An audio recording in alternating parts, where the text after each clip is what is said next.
Halo teman-teman, salam hangat dari Surabaya. Saya Ilham dari Sevima. Inilah kisah unik, pencapaian, inspiratif dari kampus-kampus di seluruh Indonesia yang kami rangkum dalam Flash News Mitra Sevima.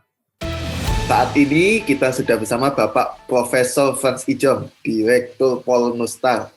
Saat ini sedang momennya Hari Perhubungan Nasional, Prof. Topik tentang pendidikan di daerah 3T sangat dinanti masyarakat, dan keberadaan Polnustar di Kepulauan Sangihe ini salah satu yang menginspirasi kita semua di dunia pendidikan. Nah, untuk mengawali perkenalan tentang Polnustar ini, Prof, banyak yang penasaran, Prof. Sejarah pendiriannya Polnustar ini seperti apa sih, Prof? Dan kenapa di Sangihe, Prof? Baik. Terima kasih, Mas. Ya, sejarah Polnustar kalau diuraikan cukup panjang dan sangat-sangat menarik untuk diutarakan di sini dalam rangka kita sedang memperingati juga 76 tahun Indonesia merdeka sekaligus dengan hari Perhubungan Nasional. Ini dimulai dari niat baik dari pemerintah daerah Kabupaten Sangihe yang pada waktu itu seingat saya di tahun 2001 ceritanya dimulai dari sana. Ada seorang bupati yang namanya Bapak Makaminang, Aris Makaminang.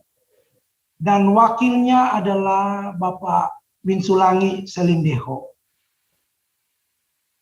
Saya menyebut mereka dengan bangga, namun takdir mengatakan lain, mereka sudah pergi mendahului kita. Tapi semangat mereka itu yang masih terus ada di dalam diri kami sebagai penerus. Nah, kedua beliau ini kemudian mengajak dosen yang ada di Unsrat dan Unima, itu ada 7 orang yang diajak. Ketuanya adalah Profesor Berhimpon, kemudian ada Pak Profesor Pasandaran, ada Pak Dr. Ulaen, ada Dr. Warnes, ada Dr. Taunaumang, ada senior wartawan senior Pak Jekrik Maluenseng, dan saya sendiri. Kami ditunjuk menjadi tim 7 untuk membantu pendirian perguruan tinggi pada waktu itu. Nah, akhirnya kami berangkat ke Jakarta. Singkat cerita saja karena terlalu panjang kalau diceritakan. Tahun 2005 kami berangkat ke Jakarta, ketemu dengan Pak Menteri. Pada waktu itu menterinya adalah Pak Nuh, dengan dirjen diktinya adalah Pak Joko. Nah, ketika kami sampai di sana, kami diperhadapkan dengan persyaratan yang sangat kompleksitas sekali, dan kami merasa bahwa persyaratan itu tidak mungkinlah sebuah perguruan tinggi akan berdiri di Kabupaten Kepulauan Sangihe yang berada di daerah terluar, terdepan. Dan saya tidak mau bilang termiskin lagi ya. Nah, bukan 3T sebenarnya, tinggal 2T aja lagi, Mas. Nah, kemudian Pak Menteri itu mengatakan, ini persyaratannya tidak bisa dipenuhi. Maka kata Pak, kebetulan sudah ganti bupatinya Pak Salindeho, bilang ke Pak Menteri bahwa kita punya lahan 1000 hektar pun punya, Pak. Tapi itu di laut. Berubah pikiran Pak Menteri. Loh iya, kalau begini maka kita tidak bisa mendirikan di sana. Kalau begitu apa yang ada di Pemda? Sudah kami punya bekas rumah sakit dan itu direlakan menjadi kampus Polnustar. Maka jadilah kampus kami sebagai Politeknik Nusa Utara di bawah pemerintah daerah, belum negeri. Ya, tahun 2006. Kemudian 5 tahun kemudian, tahun 2011, dengan dorongan juga dengan Pak Wakil Menteri pada waktu itu sudah Pak Pasli Jalal, kami didorong untuk mengikuti suatu program penegrian. Maka pada tanggal 11 September 2011, kami menjadi Politeknik Negeri sampai hari ini. Dan kami memiliki 3 jurusan kesehatan, ada prodi keperawatan, jurusan perikanan dan kebaharian, ada 3 prodi di sana, prodi teknologi penangkapan ikan, teknologi budidaya ikan, dan prodi teknologi pengolahan hasil laut. dan satunya lagi jurusan Teknik Komputer dan Komunikasi, itu memiliki satu prodi saja, yaitu prodi Sistem Informasi. Hari ini kami memiliki 574 orang mahasiswa aktif. Kalau ditambah dengan yang baru masuk tahun ini, kurang lebih ada sekitar 800 orang mahasiswa yang sementara ada di Politeknik Negeri Nusa Utara. Tenaga dosen kami sekarang berjumlah 64 orang, sudah bergelar S2 minimal dan beberapa gelar S3, dan ditopang oleh ada 100 orang tenaga kependidikan. Nah, berkembang dari tahunnya kami memiliki kampus baru. Di tahun 2020 kami mendapat proyek SBSN, dan di belakang saya ini, latar belakang itu adalah kampus baru kami yang ada di Desa Mengan itu. Jaraknya dari Tahuna kurang lebih sekitar 8 km. Nah, ini sudah digunakan sejak penerimaan mahasiswa baru tahun 2021 ini sudah digunakan. Ya, itu perjalanan singkat sampai dengan hari ini, Mas. Ya, terima kasih. Luar biasa, Prof. Ini menyambung tentang gedung baru, Prof. Kalau tidak salah, bulan April lalu Bapak Direktur Jenderal Vokasi yang meresmikan langsung datang ke Sangihe. Nah, ya, Pak Wikan, betul. Dari pandangan Bapak Direktur sendiri, apa Pak harapan dengan adanya gedung baru ini, Pak? Yang pertama terus saya harus bersyukur kepada Tuhan karena dipercayakan oleh pemerintah pusat melalui dana SBSN untuk membangun 2 gedung yang ada di belakang saya menjadi latar belakang ini dengan nilai pagu pada waktu itu 58 miliar. Dan harapan saya bahwa ketika Politeknik Nusa Utara dibangun seperti ini, bahkan lebih lagi ke depan, maka pendidikan yang ada di daerah perbatasan ini akan terus maju.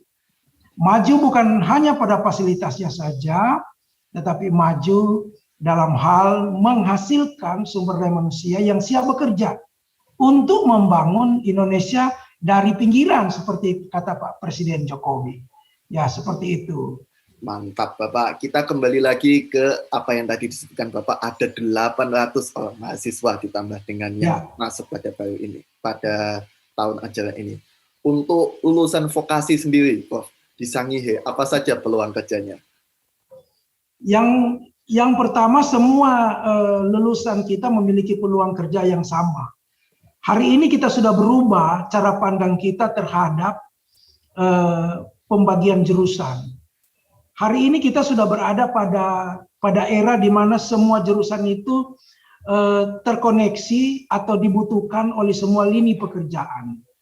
Oleh karena itu, jurusan-jurusan yang ada di Politeknik Negeri Nusa Utara ini, kita bersyukur bahwa ketika mereka diwisuda, mereka semua terserap di dunia kerja.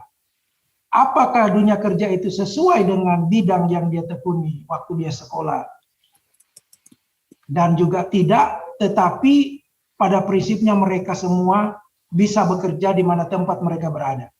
Nah, oleh karena itu saya selalu mengingatkan mahasiswa ketika diwisuda, ada di dalam diri mereka agar supaya mereka memiliki satu kebanggaan. Pertama, lulus dari Politeknik Negeri Nusa Utara. Jangan takut bersaing, karena ilmu yang didapatkan itu tidak beda dengan di tempat lain. Mungkin bedanya aja kita masih muda. Nah, ini yang optimisme yang saya bangun, sehingga saya mendorong mereka untuk keluar. Jadi anak-anak ini saya dorong untuk keluar dari Sangihe, merambah ke provinsi lain, ke Jawa, atau bahkan ke luar negeri. Dan beberapa di antaranya mereka sudah berhasil. Ini salah satu kebanggaan saya bahwa setiap lulusan Politeknik Negeri Nusa Utara, Polnustar ini, mereka bisa masuk ke dunia kerja. Bahkan beberapa di antaranya mereka membangun usaha mereka sendiri. Seperti itu, Mas. Luar biasa, Prof. Untuk menutup perjumpaan kita pada kali ini, Prof, masih dalam suasana peringatan Hari Perhubungan Nasional, apa harapan Bapak untuk kemajuan pendidikan di Sangihe ini, Prof? Baik. Kalau menilik dari posisi kampus utama kami yang ada di Tahuna, dan kampus kedua kami ada di Manganitu dengan jarak tempuh melalui perbukitan itu ada kurang lebih 8 sampai 10 kilometer. Maka yang menjadi kendala bagi kami sampai hari ini adalah aksesibilitas. Dari Tahuna menuju ke Manganitu. Kenapa? Karena sebagian ruas jalannya masih sangat sempit.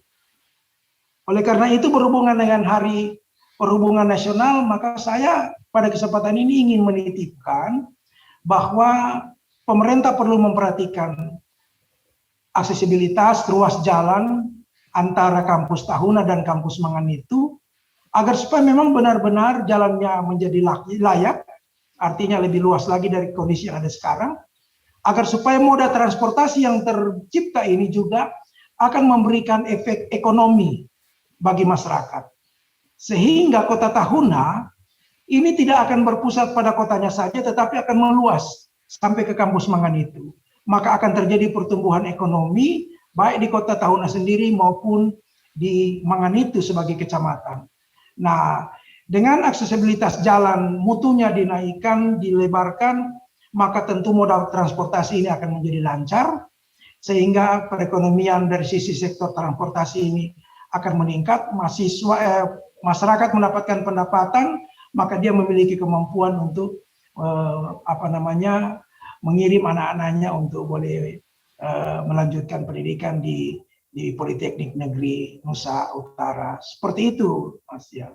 Luar biasa Prof. Frans Ujong, terima kasih atas kesempatan yang diberikan.